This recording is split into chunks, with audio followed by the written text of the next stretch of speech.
You're listening to WCAT Radio, your home for authentic Catholic programming.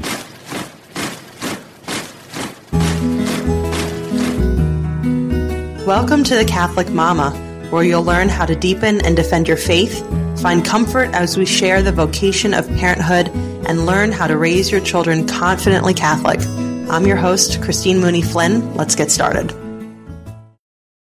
Hello, and welcome to the Catholic Mama podcast. I'm your host, Christine Mooney-Flynn, and this week I've decided, people might have a little extra time on your hands if you're at home, since, well, where else are you going to be, to listen to some more episodes of the show. And I am very excited to have Emily Malloy join me today, who is a real creative Catholic Wonder Woman, especially when it comes to all the photos I've seen on Instagram and all the baking stuff. And I wish I still lived near you in Pennsylvania so that I could enjoy some of Yeah. I would invite myself over.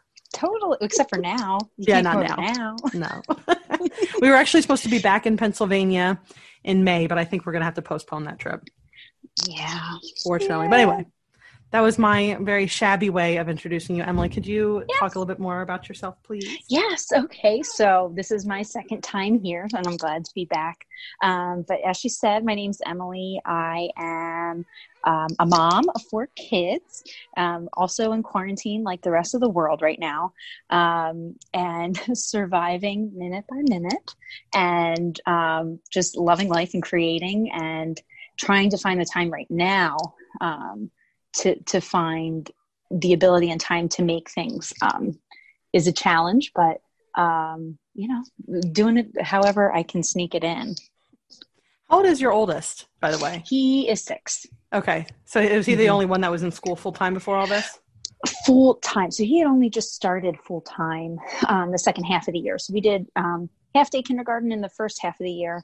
And then he seemed to really be thriving and doing really well and wanted to be a full dayer. And they were getting like Latin and doing all kinds of fun stuff. So we thought, okay, we'll take the plunge and send him full day.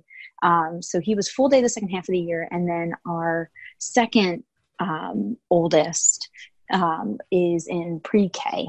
So he was going 3 days a week for like 3 hours a day. So okay.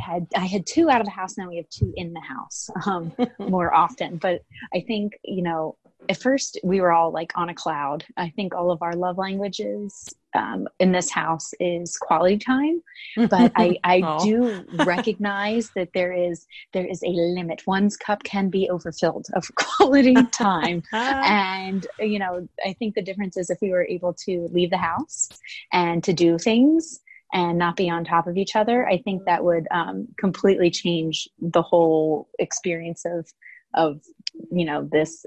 Calling this homeschooling isn't even fair to those who homeschool, because those who homeschool get to leave their house if they want. But yeah, so we had 2 in school and now they're at home, and we're trying to navigate this distance learning.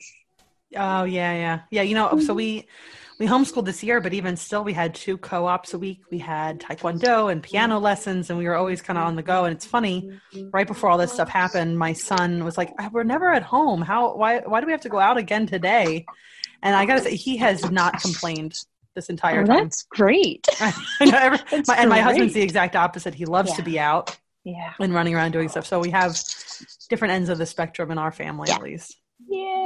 It's a hard time for everyone. I think even, the introverts are a little bit, and I think it's because it's against our will. And my husband and I were talking about that last night. That's what's so hard about all of this. If you made the decision to be a homebody and stay at home and not go out and not do these things, or, even if you had made the decision, like, I'm just not going to mass this week, which would not be a good thing. But, if for some reason you had made that decision, it feels a lot different than what feels like the will of somebody else being put upon you. So I think that's what's making this, so difficult for introverts and extroverts alike.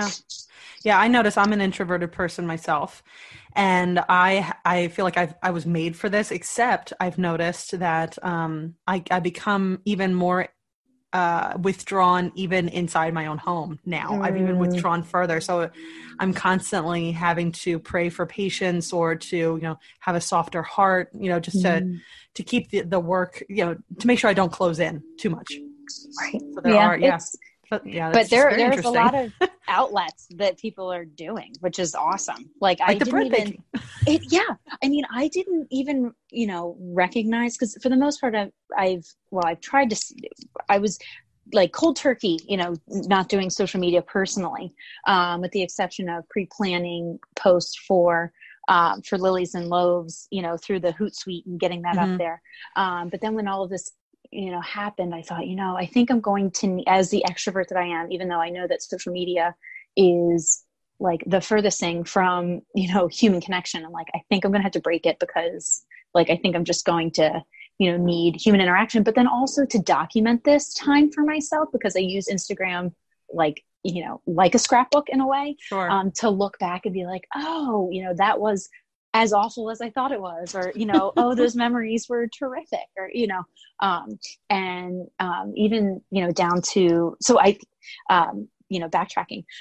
So I didn't recognize, so I would get on and kind of post and scroll a little bit, but I just didn't want to be consumed, by social media, because it's a rabbit hole. And I was trying to look at this time as an opportunity to work on my kids and the things that they need, help with, to navigate life. And also for myself, like the things I need to work on, and still doing all my Lenten things. So I had missed that bread baking was a thing until people started reaching out to me.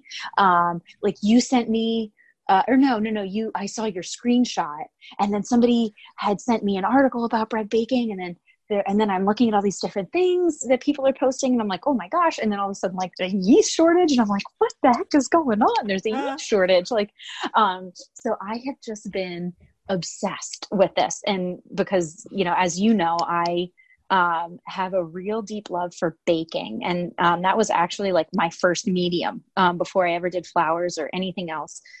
Baking was my thing. And it's an art form. It's everything. It's an art, it's a science, and it's basic. Like it's a basic human need.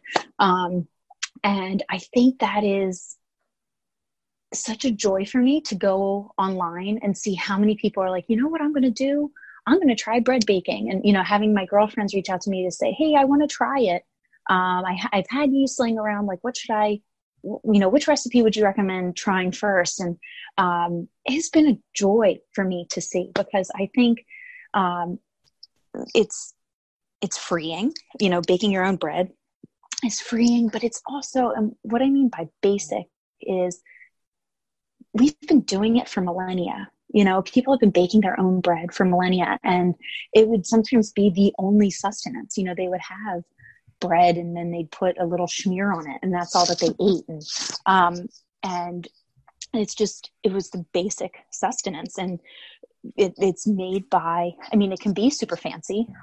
You can create a beautiful like challah bread with all the eggs, and or the different pascha breads at like Easter that require 12 yolks, and you can go really fancy, but at a basic level it is flour, salt, which like you cannot forget the salt. I've done that enough. Never forget the salt, and water, and some sort of leavening agent, or not. You can do a flatbread, but and that's it. And that has what sustained human beings for a really long time. So, and I think it's one of the things that people kind of give up first.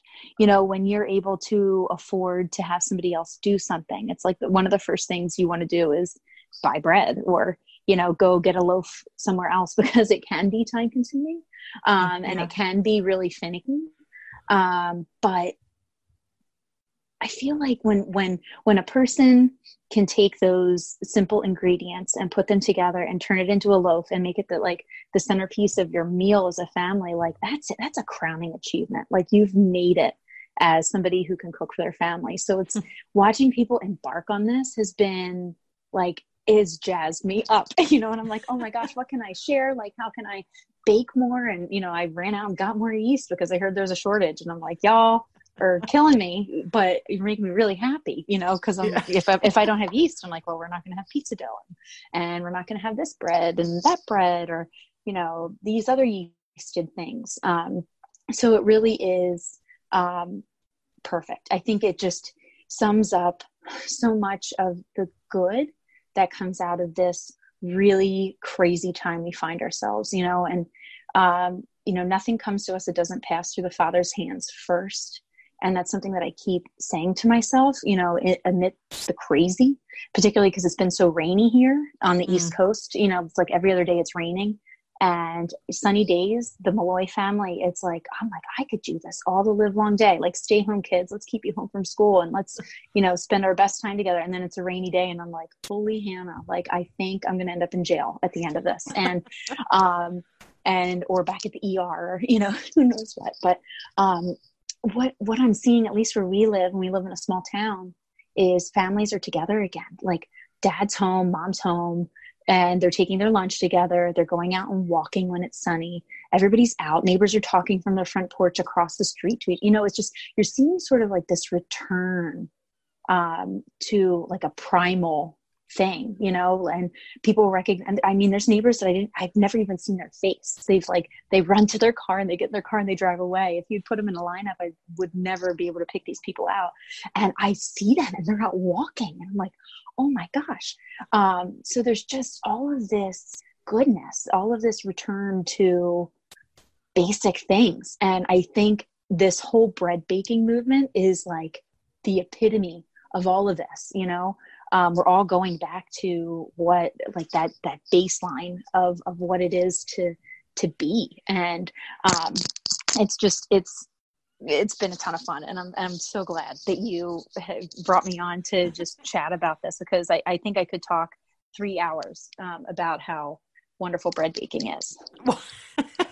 I would, that's almost the same amount of time you would need to have everything rise and bake, and you could eat a little bread.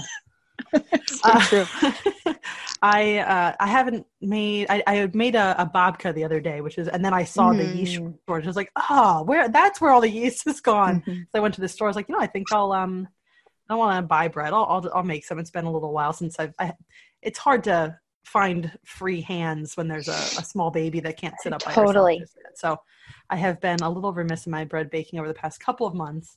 I was like, now it's time. I'm home. I'm not going to overprove dough if I have to run out to the store, because I'm not running out to the store. So I'll start baking. But it is, I think too, what I think is really interesting is most of our lives nowadays, we are always touching unnatural materials, like plastics and we're touching our phone, whatever rare earth metals, whatever phones are made out of. The steering wheels aren't, they're all synthetic something or other. And we're finally now, we don't have to touch those things as much.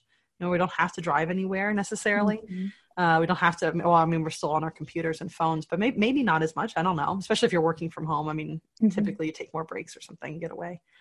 But I love that now we're with the bread making, it's back to touching natural things. And it's such good manual work, manual meaning working with your hands. That is bread making is the epitome of working with your hands. Oh, totally. And, sometimes like, I'm a big fan of my KitchenAid mixer. Because it does the kneading for you, particularly in this stage of life when I have 4 kids under the age of, or 4 kids 6 and under, there's always somebody crying or bleeding or something. So it's really nice to be like, okay, this needs to knead for like 5 to 10 minutes and I'm going to put it in and I'll look at it every once in a while, but like I can kind of check out. Put that dough hook on, yeah. Totally. But the one thing I will say, at least in this time, there is nothing like getting in it, and seeing sort of the transformation that it takes, like as the gluten forms and as all of those molecules are like bonding together and, in the process when it's like this sticky all over your hands and you're like, and then at the end it is just like this really satisfying, thing that you can shape, and stretch. And, in this time, I'm still kind of going the lazy way, but I think tonight when I'm going to, as soon as I get off here, I'm going to be making pizza dough for dinner tonight. Nice. And I think it's going to be a hands-on thing, because I think it's going to be a really good, like, stress reliever, and if you watch like the Great British Baking Show, everybody has their own little kneading technique in a way.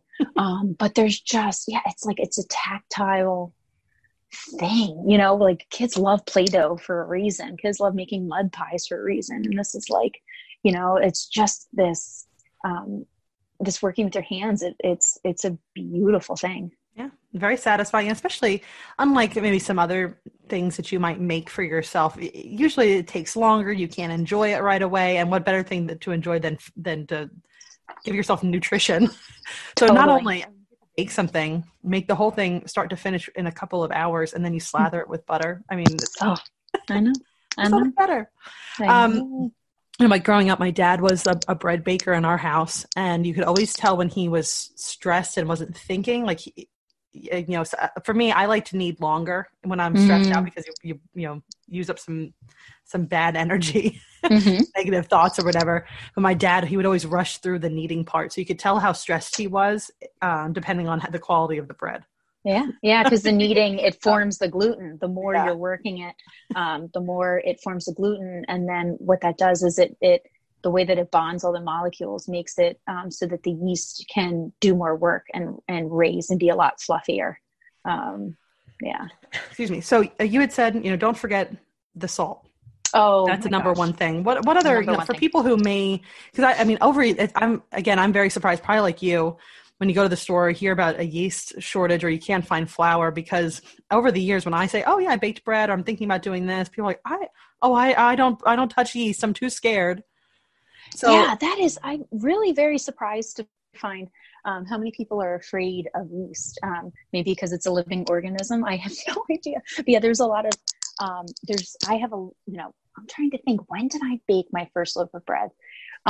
It was kind of in a time of necessity where, I became a scratch cooker, and have made a billion mistakes over the years. I would say forgetting salt is probably number one. That's one that's easy to forget. And I still forget it to this day. I've made things and I have turned to my husband later and I'm like, oh my gosh, I did not put in salt in this bread. And there's nothing worse than unsalted bread. But as far as other tips, well, the first thing I would say is, if you are afraid of yeast, there's a lot of quick breads that you can do that use, baking soda or other things to use, but there's really no reason to be afraid of yeast. And what I've learned over the years is there's a handful of things that you just do. I would say the first things are proof your yeast 100% of the time. I don't care if the recipe says that there's no need to proof your yeast. I've done that and I've had things not raise. So it's always good to just activate your yeast and make sure that it's alive and healthy. And the best way to do that for like your yeasted breads or other doughs like pizza, or if you're making donuts, send me your address and I'll be over and I'll stay 6 feet away, but I really want a donut right now, is to proof your yeast. So the thing that you would do, I tend to always use a measuring cup, or, a Pyrex or anything. And whatever the allotted water amount that you're using, or milk, but most typically it's, when you're making breads, it's asking for you to heat water to about 100 to 110 degrees. And if you have a thermometer to use, to test the water, that's a surefire way to know that you're doing it properly. But I'd say a way of doing it is to look at it and make sure that it isn't steaming and that it's like a really, like a super warm bath, like in between warm and hot. Because if it's too hot, it will kill the yeast and it won't, there will be no rising. So what you would do is, whatever that warm water amount is that you need, you put it in. And then if it calls for sugar, put all the sugar in. Or if it doesn't call for sugar, put in like a teaspoon to a tablespoon along with your yeast amount. And then what should happen within 5 minutes is, it should smell almost like a beer, like a really fermented smell. And also sort of have like a bubbly looking top to it. And that's how you know that it's alive and ready to go. And so that is like my number one, 100% of the time, proof your yeast. And that's when you hear somebody say proof your yeast, that's what it means, or proofing. I would say the other couple tricks that I have that I've learned over the years is I always bake with my nose. And I know that sounds really strange, but sometimes when I have a cold, I always rely on other people in the house, and I'll say, do you smell it? Like, can you smell it? Because when you start smelling your bread or your pizza or any of these other things, and that usually means you're about halfway done. So it just time for that mental check of, okay, I should just start being a lot more aware of looking to make sure that, it's getting that golden brown color. It's doing all of those things. And if it's not fragrant, if you're not getting any smell out of your bread, don't even think about pulling it out of the oven. Your house should start really smelling like bread. Now, checking for doneness, I would say, there's a couple things you can do. A lot of people take the temperature using like a meat thermometer of their bread. And usually if it's registering around 190 degrees, it's definitely done. A more old school way is to take your dough, hopefully it's a loaf by then, and knocking the bottom of it. And if it sounds hollow, it's probably finished. Or if it's baking in a tin, you have to remove it from the tin or the pan and knock on it to see if it hears, if it sounds like it's hollow, and then you will know. Now at this point in time, I would say bring your kids in on the baking. It's a good learning experience for them. How many schools used to have home economics and don't anymore, or food sciences or things like that? It's a good opportunity to learn fragments, to do math. Bring them in, but also just have the knowledge that it's going to be a disaster. Your house is going to look like a mess. But yes. I think it's a good lesson in an exercise in detachment, for the parent, that it's going to be chaos, but also, it's a good example for your kids to see, like a relaxing and being included in these things. So one thing I've noticed about my kids is when I include them in these sorts of things, they don't bother me because they're already in it, so they're not like, hey mom, X, Y, and Z, they're entertained, especially at this point in time when we need to be entertained kind of, it's a really good lesson. But then when it's a finished product, they're really proud of it. So we baked sandwich bread last week and they were like, I need this bread. And then they were willing to eat the crust because it was crust that they need, but it's a glorious mess when you're done with it, and the kids have a lot of fun. So I would recommend really bringing your kids in. I agree other on tips. that. I have a tendency, our floors are always, there's always something, floors get dirty, and we have a Saint Bernard who sheds and brings in dirt in them. Anyway, so that irks me. I love clean floors, and when they're dirty, I mean, they're always dirty. So I'm always irked about it, but I always make sure that my kids always cook with me. I mean, there's rarely a time where I pull out the mixer or start getting the ingredients from the pantry that they're not right there anyway, saying, hey, what you making? Yeah. I think that's perfect. I just wait until that evening to really clean the floors again. And I don't even think about it. Yeah. I mean, sometimes, there are times when it looks like a bomb went off, and then dinner ends and I'm looking at what's left behind. And I'm like, oh my gosh. But another thing that I found that is helpful is it's always good to get all of your ingredients out before you start baking to make sure that you actually have everything before you get into it. And then you're like, oh, turns out I didn't have, X, Y, or Z to put in the dough. And I'm already on step 6. So it's helpful, but sometimes getting it out and sort of like pre-measuring things and like having them in bowls, then you're getting the box of the ingredient back where it came from. And then, like my work table, because our kitchen isn't very big.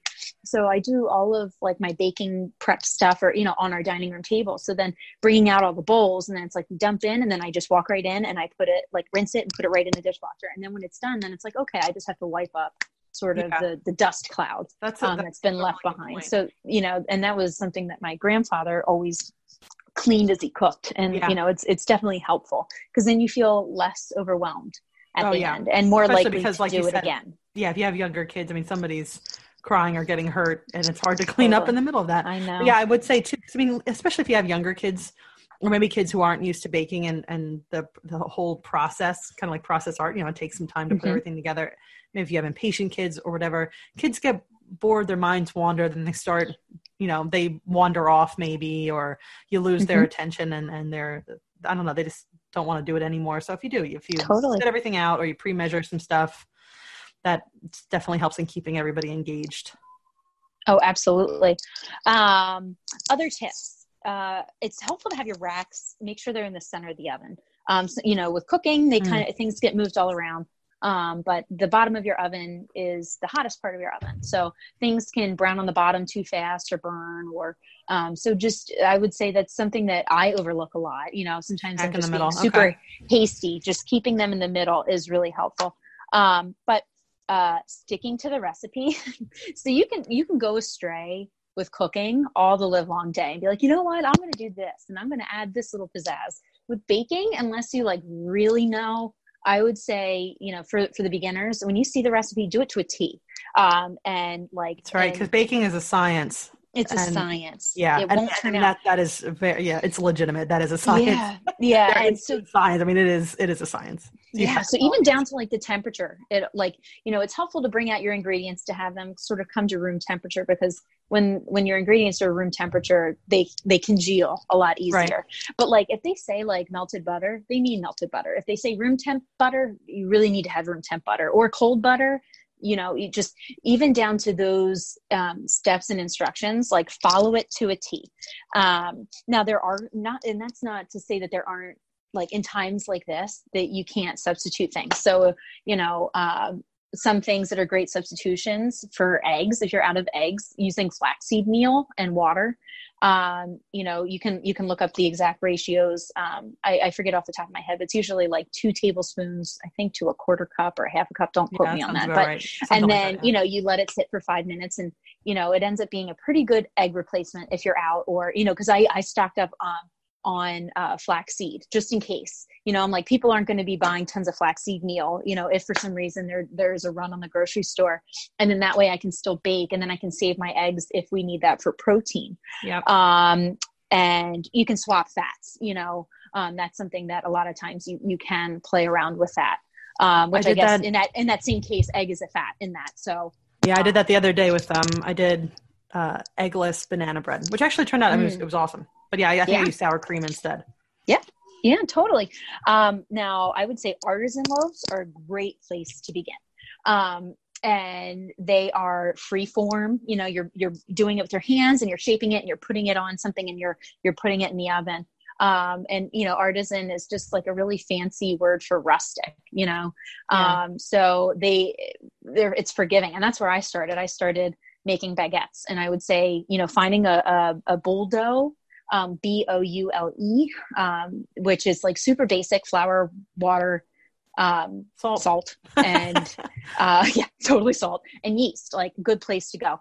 But if yeast is in a hard thing to find, they're saying it is, sourdough. When you're using a starter, you can make your own starter. Or I know Christina over at Bread and Wonderment is sharing part of her starter, which is such a beautiful thing. You're all baking the same bread with the same, cool. It's the same, leavening agent. Beautiful. Love it. So you can do a sourdough without yeast, because the starter itself is the leavening agent. But I would say artisan loaves are a great place to start. Great recipes. The no knead bread, but I just love kneading, so maybe give it a whirl. But so the no knead recipes, those doughs tend to be a little bit wetter, because you're storing them and kind of pulling out as you go. You're making a huge batch and then pulling out handfuls as you go, sort of throughout the week or two. Now, I would say probably the most important thing, and I probably should have started with it, but aside from not forgetting salt and proofing your yeast, is do not be afraid. Jesus says it 1 trillion times in the Bible, right? Do not be afraid. Be fearless. Even if you totally screw up, it's probably going to be edible, and it's going to be great. Even if you bring out your dough and you let it cool and it's kind of raw on the inside, slice it up and finish toasting it on your stovetop, and get it to finish cooking that way. Mistakes happen, I make mistakes still, and I have been baking bread for like 10 years, and it's going to happen. You're going to forget the salt, and it's going to be really weird, but you just put the salted butter on, or you dip it in something else, or you save that bread and you turn it into French toast, or rip it and make it I want to call it a filling, but that's totally showing where I'm from in Pennsylvania. A stuffing. Yeah. Yeah. Croutons. Yeah. So, croutons. Right. Yeah. So I would say that is, last thing I wrote notes because I had a feeling my brain would be crazy. The other thing is, I know your pan is probably nonstick. Prep it anyway. Okay. Because things lose their non-stickness after a while. So, use a silicone baking sheet or parchment paper, or, if you're baking a sandwich loaf in a bread pan, grease it up. And my favorite thing to use for greasing is shortening. I just swear by it. So, use butter, oil, shortening, and just, get in there so it can just slide right out. Cause there's nothing worse than like a ripped loaf of bread. I know half of it stays. It's funny when you say shortening, this will show you said this shows where you're from in Pennsylvania, where I am from in North Carolina. We used to grease up a watermelon with shortening and throw it into the swimming pool on 4th of July. And whoever could get that thing out of the swimming pool first would be the winner. But it's very difficult. Yeah, shortening is slippery. It will get a loaf of bread out of a pan for sure. Yeah. What's your favorite thing to bake then? Out of all of the things, I saw that pretzel loaf. I mean, yes, that's been a favorite because the outside is just, there's a lot of butter, and I was trying to make it like Annie Ann's so I kind of upped the brown sugar ante in it just to make it just that little bit special. My favorite thing, I love making soft pretzels. I love making like the pretzel loaf. Pizza doughs are really satisfying. Of the yeasted things. Cake. Who doesn't love cake? And I just made cake for Chip's birthday, and I never make chocolate cake. It's just, I made a chocolate cake once and it was like mediocre at best. And I was like, So I found a recipe that I liked and I stuck with it. But I was like, well, it's just us, we can't have a party for Chips. So we're just going to try chocolate cake. It's not something I normally do. And it was great because it was like, doing the fearless thing of like, okay, so what? So what if it gets, what's the worst that can happen? It's bad. Okay. It's not going to kill you. You just keep trying. So, pretzels though, there's just something about pretzels. Bread bowls are a lot of fun. All of those things are really great. That sounds like a good idea. Maybe I'll do that. I like that idea. So it's just like a little bit larger. It's not exactly as large as like an artisan loaf, but not as small as a roll, and hollowing it out and saving sort of the insides as you're, to dip in. But yeah, a good white bread, there's nothing like it, but I love cooking all of it. Gosh. And then I'm like, oh man. And then there's the seeded loaf I love making. And, but I think far and away right now, we're just on a real pretzel kick. And maybe it's because it's Lent and soft pretzels are a Lenten thing. And that's just why it's on the brain.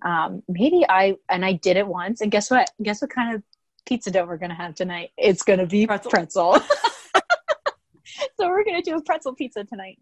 That sounds really good. I did that once and it was really worth it. So I think I might do that again. Just have fun. That's the bottom line. And you have all this time right now. So just try, and everybody's going to have a thing that they like, a recipe that they swear by, or, I've even developed my own, for fasting, my husband and I, for, fasting, bread. I'm baking enough, knowing what the consistency should look like, and the general ratios of things. Once you've been baking enough, you can start making your own recipes, and that's a lot of fun. Yeah, that's pretty cool. So wait, do you share your recipes where listeners can go find them? Yeah. So, okay. I used to have a food blog, so that's kind of, and that's a big part of my background, but I have let that go by the wayside. So so many people have been asking for recipes. What I've just been doing is, I've been putting them in my Instagram stories. My Instagram handle is, the Emily Malloy. And, but what I've been doing is making it, last longer. So it's been in my highlights. So you'll see, where I have recipes, and I've been going and saving them, at least as of late. So in the past, I've, had them sort of in the body of my, post, but that gets buried and lost. So, and for the most part, people don't want to be clicking here and then going to a website, and, you just kind of like want it there. So what I've just done is made it a story where somebody can just take a screenshot of it and then it's on their phone.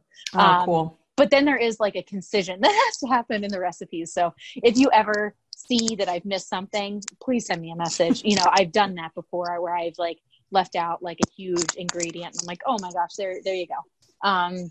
So that's where you find a handful of my recipes right now, and I will keep sharing more, particularly as the quarantine seems to be trolling on.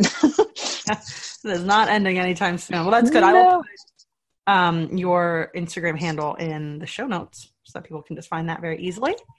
Well, I was thinking when you were saying pizza, I totally cheat on this because you mentioned about how the yeast should smell like really fermented.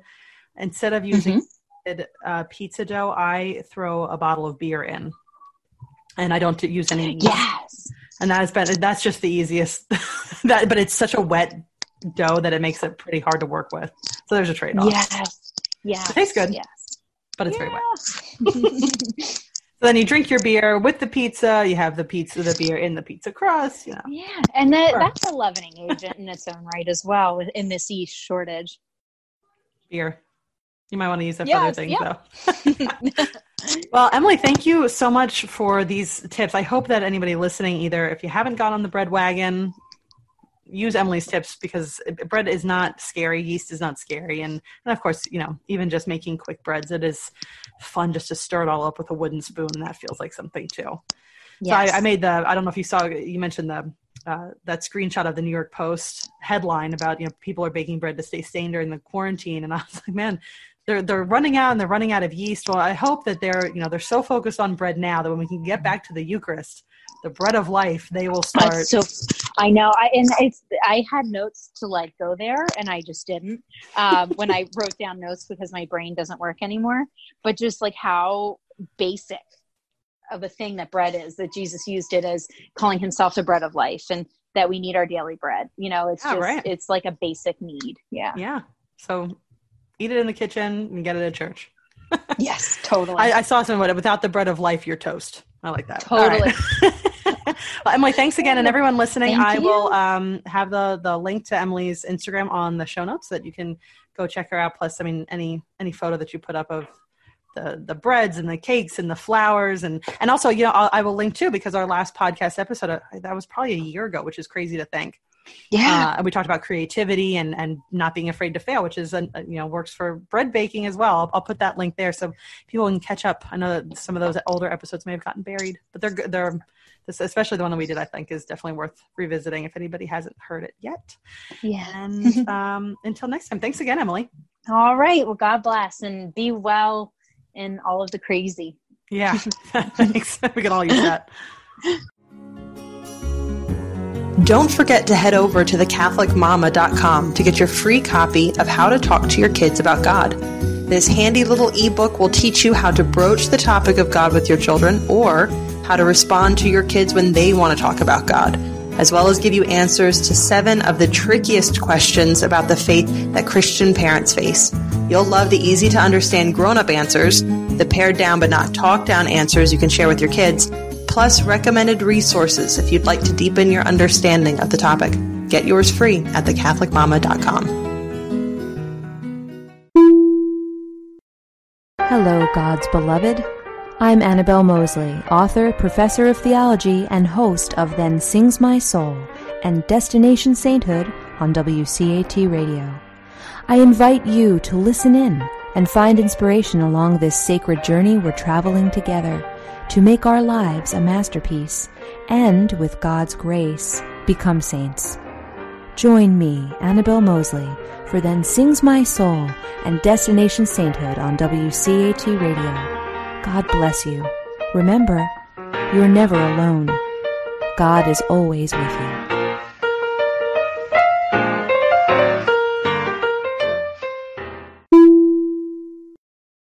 Thank you for listening to a production of WCAT Radio. Please join us in our mission of evangelization.